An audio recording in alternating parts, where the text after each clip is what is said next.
Hello ನಮಸ್ತೆ. ಇವತ್ತು ಬಂದು ಅವರೆಕಾಳು ಬಾತ್ ಯಾವ ಥರ ಮಾಡೋದು ಅಂದ್ಬಿಟ್ಟು ಫಸ್ಟು ಮಿಕ್ಸಿ ಜಾರ್ಗೆ ಕೊತ್ತಂಬರಿ, ಪುದೀನ, ಮೆಣಸಿನ್ಕಾಯಿ ಮತ್ತು ಕೊಬ್ಬರಿ ಹಾಕ್ಕೊಂಡು ಮಿಕ್ಸ್ ಮಾಡ್ಕೋಬೇಕು. ಆಮೇಲೆ 4 ಲೋಟ ಅಕ್ಕಿ ತೊಗೊಂಡಿದ್ದೀನಿ. ಫಸ್ಟೇ ನೆನೆಸಿಡಬೇಕು.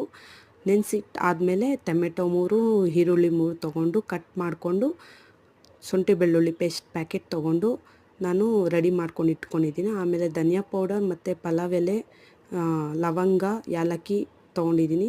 ಅವರೆಕಾಯಿ ಬೇಳೆ ನೆನೆಸಿದ್ದೀನಿ. ಒಂದು ಪಾತ್ರೆಗೆ ಎಣ್ಣೆ ಹಾಕಿ ಒಂದು ಸ್ವಲ್ಪ ಅದಕ್ಕೆ ಟೇಸ್ಟ್ ಬರಲಿ ಅಂದ್ಬಿಟ್ಟು ಒಂದು ಸ್ಪೂನು ತುಪ್ಪ ಹಾಕಿದ್ರೆ ತುಂಬ ಚೆನ್ನಾಗಿರುತ್ತೆ ಸ್ಮೆಲ್ಲು. ಅದಕ್ಕೋಸ್ಕರ ಒಂದು ಸ್ಪೂನ್ ತುಪ್ಪ ಹಾಕಿದ್ದೀನಿ. ಅದೊಂದು ಸ್ವಲ್ಪ ಕುದಿಸಿದ್ಮೇಲೆ ಅದು ಆ್ಯಡ್ ಮಾಡಿದೆ ಪಲಾವ್ ಎಲೆ ಮತ್ತು ಲವಂಗ, ಏಲಕ್ಕಿ ಅದೆಲ್ಲ ಹಾಕಿದ್ದಾದ್ಮೇಲೆ ಈರುಳ್ಳಿ, ಟೊಮೆಟೊ ಎಲ್ಲ ಹಾಕಿ ಅವರೆಕಾಯಿ ಬೇಳೆ ಎಲ್ಲ ಹಾಕಿ ಚೆನ್ನಾಗಿ ಎಣ್ಣೆ ಬಿಟ್ಕೊಳೋವರೆಗೂ ಒಂದು ಸ್ವಲ್ಪ ಕುದಿಸಿ, ಆಮೇಲೆ ರುಬ್ಕೊಂಡಿರೋ ಕೊತ್ತಂಬರಿ, ಪುದೀನ, ಮೆಣಸಿನ್ಕಾಯಿ, ಕೊಬ್ಬರಿ ಅದು ರುಬ್ಕೊಂಡು ಅದಕ್ಕೇ ಕುಕ್ಕರ್ಗೆ ಆ್ಯಡ್ ಮಾಡಿ ಒಂದು ಸ್ಪೂನ್ ಧನಿಯಾ ಪೌಡರ್, ಒಂದು ಸ್ವಲ್ಪ ಅರಿಶಿನ ತೊಗೊಂಡು ಆಮೇಲೆ ನೆನೆಸಿರೋ ಅಕ್ಕಿನ ಹಾಕಿ ಫುಲ್ಲು ಕುದಿಸ್ಕೋಬೇಕು. ಒಂದು ಸ್ವಲ್ಪ ಹಸಿ ವಾಸನೆ ಹೋಗೋವರೆಗೂ ಕುದಿಸ್ಕೋಬೇಕು. ಅದೊಂದು ಸ್ವಲ್ಪ ಎಣ್ಣೆ ಬಿಟ್ಕೊಳ್ಳುತ್ತೆ ಮೇಲೆ. ಆಮೇಲೆ ನಾನು 5 ಲೋಟ ನೀರು ಹಾಕಿದ್ದೀನಿ.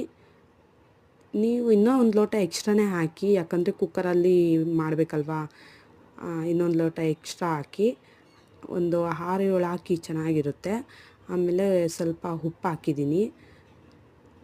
ಆಮೇಲೆ ಕೊತ್ತಂಬರಿ ಲಾಸ್ಟ್ಗೆ ಹಾಕಿದ್ದೀನಿ ಫಸ್ಟೇ, ಆದರೂ ಇನ್ನೊಂದು ಸ್ವಲ್ಪ ಕೊತ್ತಂಬರಿ ಆ್ಯಡ್ ಮಾಡೋಣ, ಚೆನ್ನಾಗಿರುತ್ತೆ. ಆಮೇಲೆ ಒಂದು ಸ್ವಲ್ಪ ಕುದಿಸ್ಕೊಂಡು ಆಮೇಲೆ ಪ್ಲೇಟ್ ಮುಚ್ಚಿ 2 ವಿಸಿಲ್ ಬಿಡಿ, ಚೆನ್ನಾಗಿರುತ್ತೆ.